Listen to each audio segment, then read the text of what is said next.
Hi there, I hope you're good. Kicking off our series this month called Shadow Work in Politics, particularly looking at how our personal shadow that we don't deal with personally plays out collectively through politics. Today's topic is what we tolerate, we perpetuate.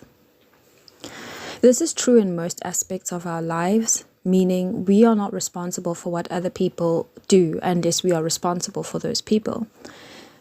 But when we tolerate a certain behavior, a certain attitude, a certain aspect of someone, we perpetuate it.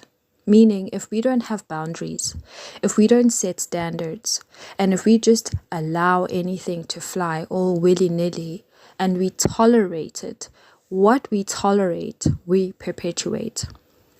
I've been watching the Madlanga Commission, I'm sure as many South Africans have, and the political corruption is so shocking there, but at the same time, it just shows us as a citizen or as citizens what we have tolerated from our politicians.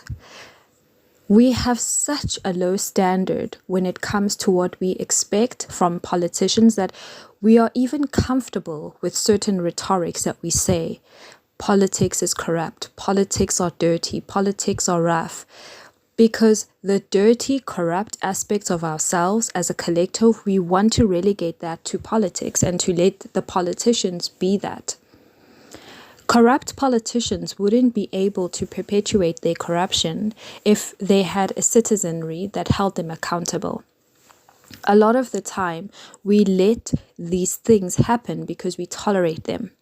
What we tolerate in politics, we perpetuate as citizens. And this is not about false debates that you have with your friends or colleagues where nothing happens. This is actually looking at your day-to-day life and seeing how are you holding your political offices accountable. And if you're not, you are a part of perpetuating the corruption, because it means that you expect someone else to do that dirty work for you.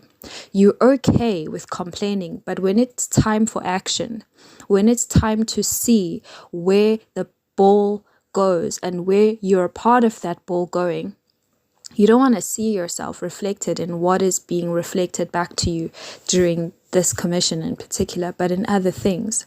If there's a pothole in your neighborhood, do you go to your municipal council and complain about it? Or do you just swear at politicians under your breath as you're driving and continue with life as it is? We often scoff at Karens. I'm not a big fan of Karens. For those who don't know, a Karen is particularly a white woman who is always complaining about anything and everything all the time. She's seen as very annoying.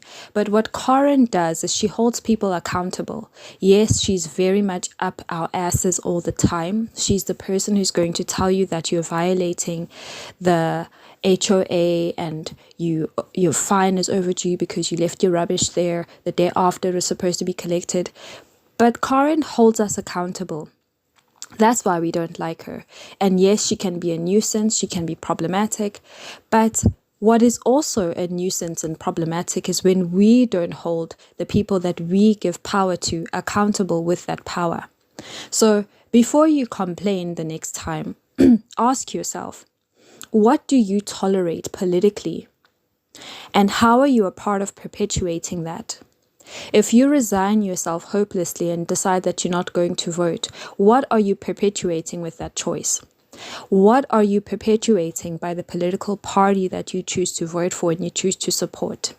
What are you perpetuating when you sit at home, when things are going on in the streets that need your vote by your body being there in the streets, standing against something or standing for something? Think carefully about this, because this isn't about false actions because you feel guilty or called out. This is about really looking at yourself as a citizen and asking yourself, with all that's going on in your country, wherever you sit, how is what you are tolerating perpetuating injustice? How is what you are tolerating perpetuating evil norms? How is what you are tolerating perpetuating evil?